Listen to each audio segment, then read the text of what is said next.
نحمده ونصلي على رسوله الكريم اما بعد بسم اللہ الرحمن الرحیم۔ حضرت ابو ذر غفاری رضی اللہ تعالی عنہ کا اسلام۔ حضرت ابو ذر غفاری رضی اللہ عنہ مشہور صحابی ہیں جو بعد میں بڑے زاہدوں اور بڑے علماء میں سے ہوئے۔ حضرت علی رضی اللہ عنہ کا ارشاد ہے کہ ابو ذر ایسے علم کو حاصل کیے ہوئے ہیں جس سے لوگ عاجز ہیں، مگر انہوں نے اس کو محفوظ کر رکھا ہے۔ جب ان کو حضور اکرم صلی اللہ علیہ وسلم کی نبوت کی پہلے پہل خبر پہنچی تو انہوں نے اپنے بھائی کو حالات کی تحقیق کے واسطے مکہ مکرمہ بھیجا کہ جو شخص یہ دعویٰ کرتا ہے کہ میرے پاس وحی آتی ہے اور آسمان کی خبریں آتی ہیں، اس کے حالات معلوم کرے اور اس کے کلام کو غور سے سنیں۔ وہ مکہ مکرمہ آئے اور حالات معلوم کرنے کے بعد اپنے بھائی سے جا کر کہا کہ میں نے ان کو اچھی عادتوں اور عمدہ اخلاق کا حکم کرتے دیکھا اور ایک ایسا کلام سنا جو نہ شعر ہے نہ کاہنوں کا کلام ہے۔ حضرت ابو ذر رضی اللہ تعالی عنہ کی اس مجمل بات سے تشفی نہ ہوئی تو خود سامان سفر کیا اور مکہ مکرمہ پہنچے اور سیدھے مسجد حرام میں گئے۔ حضور اکرم صلی اللہ علیہ وسلم کو تو پہچانتے نہیں تھے اور کسی سے پوچھنا مصلحت کے خلاف سمجھا۔ شام تک اسی حال میں رہے۔ شام کو حضرت علی رضی اللہ عنہ نے دیکھا کہ ایک پردیسی مسافر ہے۔ مسافروں کی، غریبوں کی، پردیسیوں کی خبر گیری، ان کی ضرورتوں کا پورا کرنا ان حضرات کی گھٹی میں پڑا ہوا تھا، اس لیے ان کو اپنے گھر لے آئے، میزبانی فرمائی، لیکن اس کے پوچھنے کی کچھ ضرورت نہ سمجھی کہ کون ہو، کیوں آئے۔ مسافر نے بھی کچھ ظاہر نہ کیا۔ صبح کو پھر مسجد میں آ گئے اور دن بھر اسی حال میں گزرا کہ خود پتہ نہ چلا اور دریافت کسی سے کیا نہیں۔ غالباً اس کی وجہ یہ ہو کہ حضور اکرم صلی اللہ علیہ وسلم کے ساتھ دشمنی کے قصے بہت مشہور تھے۔ آپ کو اور آپ کے ملنے والوں کو ہر طرح کی تکلیفیں دی جاتی تھیں۔ ان کو خیال ہوا ہو کہ صحیح حال معلوم نہیں ہوگا اور بدگمانی کی وجہ سے مفت کی تکلیف الگ رہی۔ دوسرے دن شام کو بھی حضرت علی رضی اللہ عنہ کو خیال ہوا کہ پردیسی مسافر ہے، بظاہر جس غرض کے لیے آیا ہے وہ پوری نہیں ہوئی، اس لیے پھر اپنے گھر لے گئے اور رات کو کھلایا سلایا، مگر پوچھنے کی اس رات بھی نوبت نہ آئی۔ تیسری رات کو پھر یہی صورت ہوئی تو حضرت علی رضی اللہ عنہ نے دریافت کیا کہ تم کس کام سے آئے ہو، کیا غرض ہے؟ تو حضرت ابو ذر رضی اللہ عنہ نے اول ان کو قسم اور عہد و پیمان دیے اس بات کے کہ وہ صحیح بتائیں، اس کے بعد اپنی غرض بتلائی۔ حضرت علی رضی اللہ عنہ نے فرمایا کہ وہ بے شک اللہ تعالیٰ کے رسول ہیں اور صبح کو جب میں جاؤں تو تم میرے ساتھ چلنا، میں وہاں تک پہنچا دوں گا، لیکن مخالفت کا زور ہے، اس لیے راستے میں اگر مجھے کوئی شخص ایسا ملا جس سے میرے ساتھ چلنے کی وجہ سے تم پر کوئی اندیشہ ہو تو میں پیشاب کرنے لگوں گا یا اپنا جوتا درست کرنے لگوں گا، تم سیدھے چلے چلنا، میرے ساتھ ٹھہرنا نہیں، جس کی وجہ سے تمہارا میرا ساتھ ہونا معلوم نہ ہو۔ چنانچہ صبح کو حضرت علی رضی اللہ عنہ کے پیچھے پیچھے حضور اکرم صلی اللہ علیہ وسلم کی خدمت میں پہنچے۔ وہاں جا کر بات چیت ہوئی، اسی وقت مسلمان ہو گئے۔ حضور اکرم صلی اللہ علیہ وسلم نے ان کی تکلیف کے خیال سے فرمایا کہ اپنی اسلام کو ابھی ظاہر نہ کرنا، چپکے سے اپنی قوم میں چلے جاؤ، جب ہمارا غلبہ ہو جائے اس وقت چلے آنا۔ انہوں نے عرض کیا، یا رسول اللہ، اس ذات کی قسم جس کے قبضے میں میری جان ہے کہ اس کلمہ توحید کو ان بے ایمانوں کے بیچ میں چلا کے پڑھوں گا۔ چنانچہ اسی وقت مسجد حرام میں تشریف لے گئے اور بلند آواز سے اشہد ان لا الہ الا اللہ و اشہد ان محمد رسول اللہ پڑھا۔ پھر کیا تھا، چاروں طرف سے لوگ اٹھے اور اس قدر مارا کہ زخمی کر دیا، مرنے کے قریب ہو گئے۔ حضور صلی اللہ علیہ وسلم کے چچا حضرت عباس رضی اللہ عنہ جو اس وقت تک مسلمان بھی نہیں ہوئے تھے، ان کے اوپر بچانے کے لیے لیٹ گئے اور لوگوں سے کہا کہ کیا ظلم کرتے ہو، یہ شخص قبیلہ غفار کا ہے اور یہ قبیلہ ملک شام کے راستے میں پڑتا ہے، تمہاری تجارت وغیرہ سب ملک شام کے ساتھ ہے، اگر یہ مر گیا تو شام کا جانا آنا بند ہو جائے گا۔ اس پر ان لوگوں کو بھی خیال ہوا کہ ملک شام سے ساری ضرورتیں پوری ہوتی ہیں، وہاں کا راستہ بند ہو جانا مصیبت ہے، اس لیے چھوڑ دیا۔ دوسرے دن پھر اسی طرح انہوں نے جا کر بآواز بلند کلمہ پڑھا اور لوگ کلمے کے سننے کی تاب نہ لا سکتے تھے، اس لیے ان پر ٹوٹ پڑے۔ دوسرے دن بھی حضرت عباس رضی اللہ تعالی عنہ نے پہلے دن کی طرح سمجھا کر ہٹایا کہ تمہاری تجارت کا راستہ بند ہو جائے گا۔ فائدہ: حضور اکرم صلی اللہ علیہ وسلم کے ارشاد کے باوجود کہ اپنے اسلام کو چھپاؤ، ان کا یہ فعل حق کے اظہار کا ولولہ اور غلبہ تھا کہ جب دین حق ہے تو کسی کے باپ کا کیا اجارہ ہے جس سے ڈر کر چھپایا جائے، اور آقا کا منع فرمانا شفقت کی وجہ سے تھا کہ ممکن ہے تکالیف کا تحمل نہ ہو، ورنہ حضور صلی اللہ علیہ وسلم کے حکم کے خلاف صحابہ کی یہ مجال ہی نہ تھی۔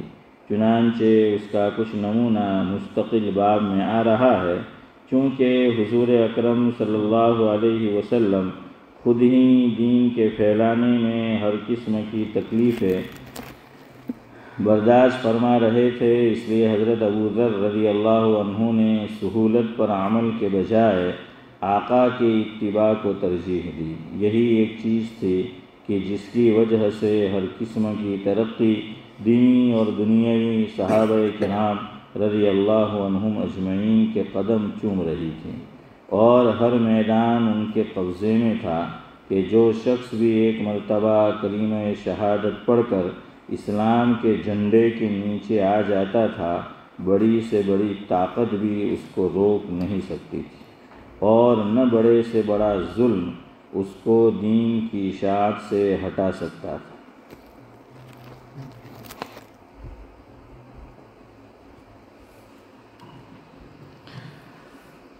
السلام علیکم، آ گیا کیا ہوگا سفر؟ ماشاء اللہ۔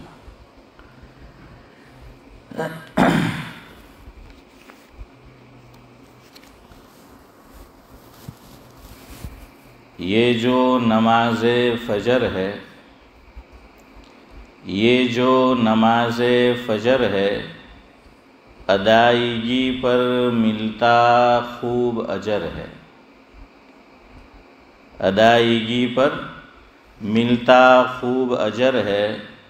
مؤذن کہتا ہے اذان میں، مؤذن کہتا ہے اذان میں، نماز نیند سے جزاک اللہ۔ یہ ترجمہ ہے جو فجر کی نماز میں مؤذن پڑھتا ہے الصلاۃ خیر من النوم، تو اسی کا ترجمہ ہے۔ مؤذن کہتا ہے اذان میں کہ نماز نیند سے بہتر ہے، مگر اہل ایمان کی اکثریت ہوتی اس بات سے بے خبر ہے، مگر اہل ایمان کی اکثریت ہوتی اس بات سے بے خبر ہے۔ نہیں رہنا یہاں صدا کسی کو، نہیں رہنا یہاں صدا کسی کو منزل سب کی قبر ہے، منزل سب کی قبر ہے، اور رہے یہ بات بھی پیش نظر، اور رہے یہ بات بھی پیش نظر، نماز کا ہونا سوال روز حشر ہے، نماز کا ہونا سوال روز حشر ہے، اور سب سے پہلے ہونا ہے نا۔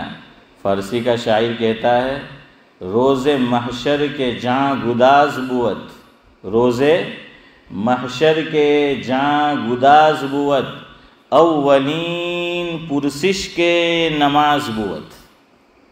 حضرت مولانا عبداللہ صاحب کاپود روی نور اللہ مرقدہ نے ایک جگہ تحریر فرمایا ہے کہ ہمارے گاؤں کاپودرا کی مسجد جو پرانی مسجد تھی، تو میں نے یعنی حضرت نے اپنی بچپن میں یا جوانی جو بھی رہی ہو، چونکہ حضرت کی پیدائش برما کی ہے، حضرت مولانا عبداللہ صاحب کاپود روی رحمۃ اللہ علیہ کی پیدائش کہاں کی تھی؟ برما کی تھی، اور پھر حضرت جو ہیں وہ تشریف لائے تھے۔ ان کے والد بڑے پڑھے لکھے آدمی تھے، لیکن بزرگوں سے تعلق تھا، خاص طور سے حکیم الامت حضرت مولانا اشرف علی صاحب تھانوی رحمۃ اللہ علیہ سے بڑا تعلق تھا، لیکن دنیاوی فنون حاصل کیے ہوئے تھے، تو وہ برما چلے گئے تھے۔ تو حضرت کی پیدائش برما کی ہے، تو پتہ نہیں اب بچپن میں دیکھا ہو یا نوجوانی میں آئے ہو، لیکن حضرت نے لکھا ہے ایک جگہ کہ کاپودرا کی مسجد کے اندر میں نے دیکھا کہ فارسی کا یہ شعر لکھا ہوا تھا باہر، جیسے ہی مسجد میں انٹر ہو اندر تو باہر یہ شعر لکھا ہوا تھا کہ روز محشر کے جاں گداز بود، اولین پرسش کے نماز بود۔ یعنی مفہوم یہ ہے کہ قیامت کے دن سب سے پہلے جس چیز کا حساب ہوگا وہ کس کا ہوگا؟ نماز کا۔ لیکن یہاں ایک بات یاد رکھیں، دو چیزیں ہیں، ایک ہے حقوق اللہ اور دوسرا ہے حقوق العباد۔ حقوق اللہ کا مطلب ہے حنیف بھائی اللہ کے حقوق، اور حقوق العباد کا مطلب ہوتا ہے بندوں کے حقوق، لوگوں کے حقوق۔ تو ایک روایت میں یوں بھی آیا ہے، اگر آپ نے وہ روایت سنی ہو تو آپ کے دماغ میں ایک بات پیدا ہو سکتی ہے کہ بھئی یہ کیا بات، ایک حدیث میں یہ فرمایا، ایک حدیث میں یہ فرمایا۔ اس لیے شیخ زمن سن لو، آپ کو سنبھالنا بہت ضروری ہے، تم سنبھلے تو پورا مجمع سنبھلا۔ تو علماء نے اس میں حسن بھائی تطبیق یہ دی ہے کہ حقوق اللہ میں سب سے پہلا سوال روز حشر نماز کا ہوگا، اللہ کے حق میں سے، اور بندوں کے حقوق میں سے سب سے پہلا سوال خون کا ہوگا۔ کس کا ہوگا؟ خون کا، کہ کسی نے کسی کا ناجائز قتل کر دیا، خون کر دیا۔ اور خون کرنا دو طرح ہوتا ہے، ایک آدمی خود کسی کو مار دے، اور دوسرا جس کو ٹپوری زبان میں کہتے ہیں، ہاں جاوید بھائی بھی اسی گینگ کے آدمی ہیں، اس لیے کہتے ہیں کہ سپاری دینا، مذاق کی ہیں، جاوید بھائی نیک آدمی ہیں، اللہ سلامت رکھے۔ بہرحال تو سپاری دینا جس کو بولتے ہیں کہ کسی اور سے کام جو ہے وہ تمام کروایا، تو یہ بھی اس میں داخل ہے۔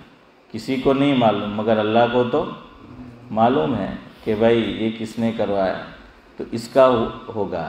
تیسری چیز جو آج کل تقریباً پوری دنیا میں اس کو بھی قتل سمجھا جاتا ہے کہ مارنے والا، ایک تیسری چیز ہے، وہ ہے کسی کو اتنا مجبور کر دینا کہ وہ آدمی خود اپنی جان لے لے، خودکشی کر لے، آتم ہتیا کر لے، سوسائیڈ کر لے، اپنے آپ کو ہلاک کر لے، مار دے۔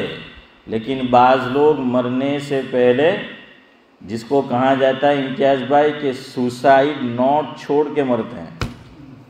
کیا چھوڑ کے مرتے ہیں؟ سوسائیڈ نوٹ، وہ لکھ کر جاتے ہیں کہ میں اپنے آپ کی کو ہلاک اس لیے کر رہا ہوں، اپنی جان خود اس لیے لے رہا ہوں کہ یہ وجہ ہے.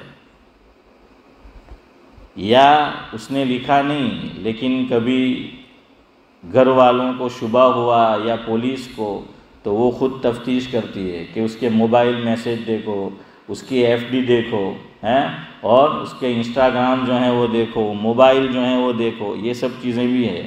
تو اس پہ بھی کیا ہے، اس کی پکڑ دھکڑ ہوتی ہے. اس کو بھی آج کل دنیا بھر میں یہ چیز ہے کہ جان لینا ہی کہتے ہیں، کہ اس کو مجبور کر دیا.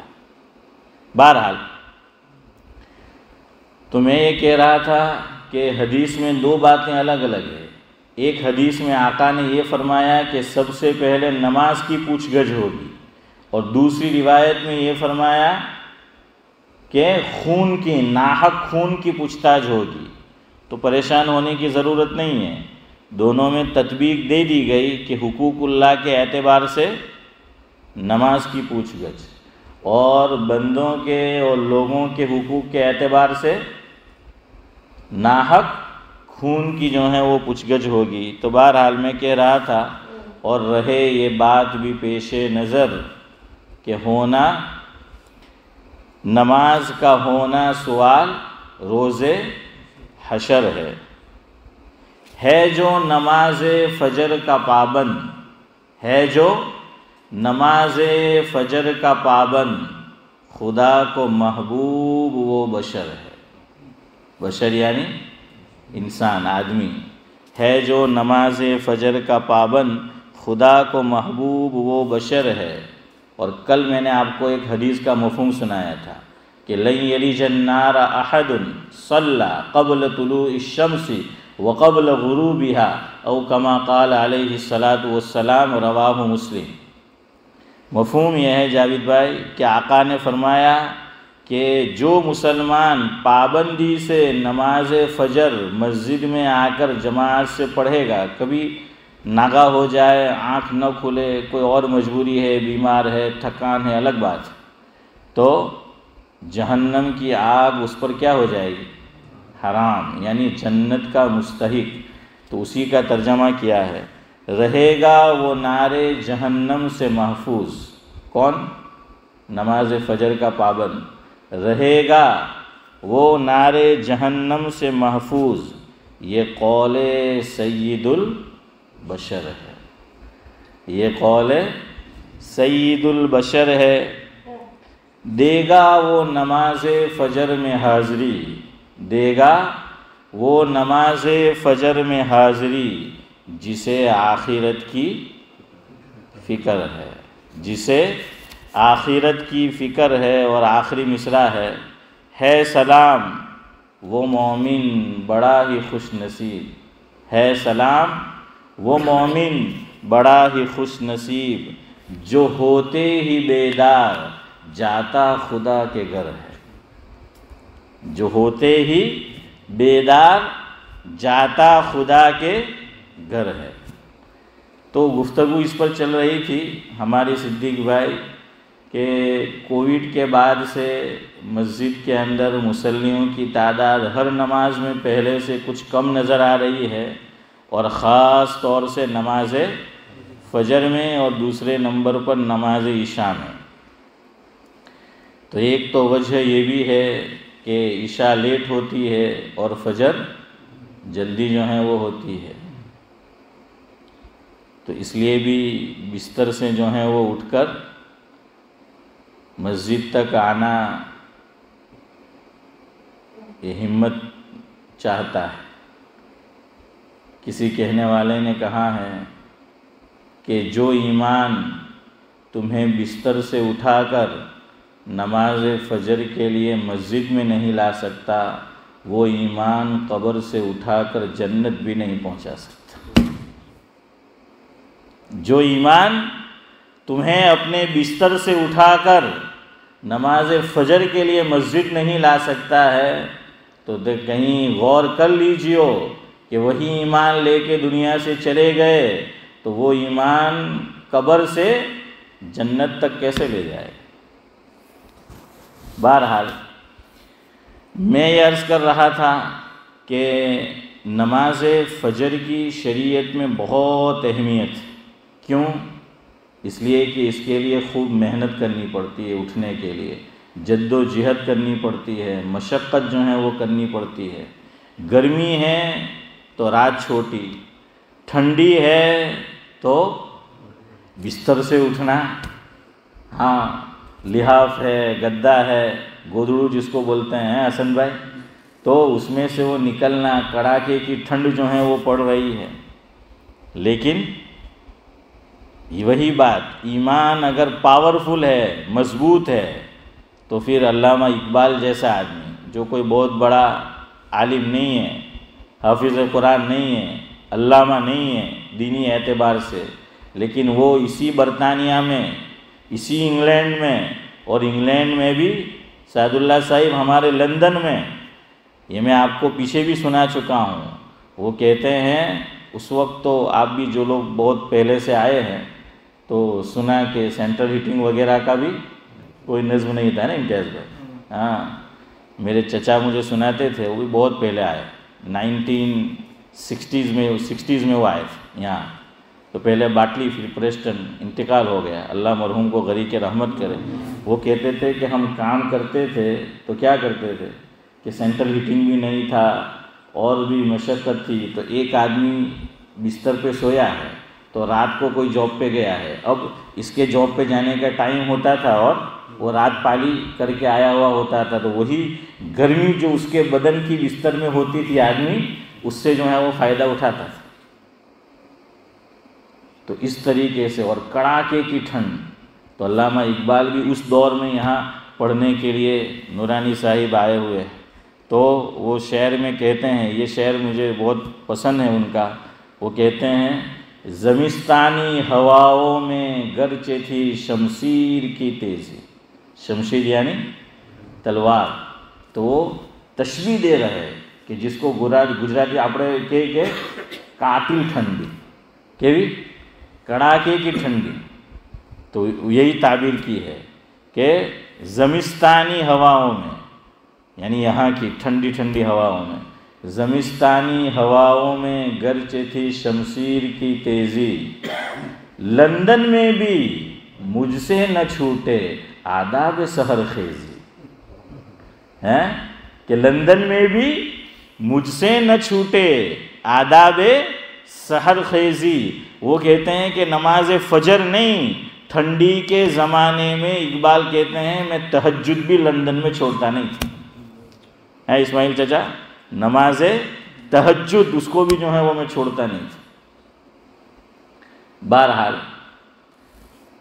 تو شریعت نے اس پہ بڑا اجر رکھا ہے، کیوں؟ اٹھنا جو ہے وہ بڑا مشکل ہے۔ اور ایک بات دوسری آپ دیکھیں، نماز فجر میں عام طور پر دنیا میں جہاں کہیں چلے جائے، الا ماشاء اللہ جن کی کمر جھک چکی ہے، جن کی داڑھی سفید ہو چکی ہے، وہی نظر آتی، کالی داڑھی والے ہیں اور سیدھی کمر والے تو نظر آتے ہی نہیں، الا ماشاء اللہ، ورنہ سیدھی کمر والے اور کالی داڑھی والے تو نظر ہی نہیں آتے۔ یہ میں نہیں کہہ رہا ہوں، ایک بزرگ نے ہماری جو ہے وہ کتاب میں لکھا ہے، یہ میری بات نہیں ہے، میں ناقل ہوں، سنا رہا ہوں آپ کو۔ بہرحال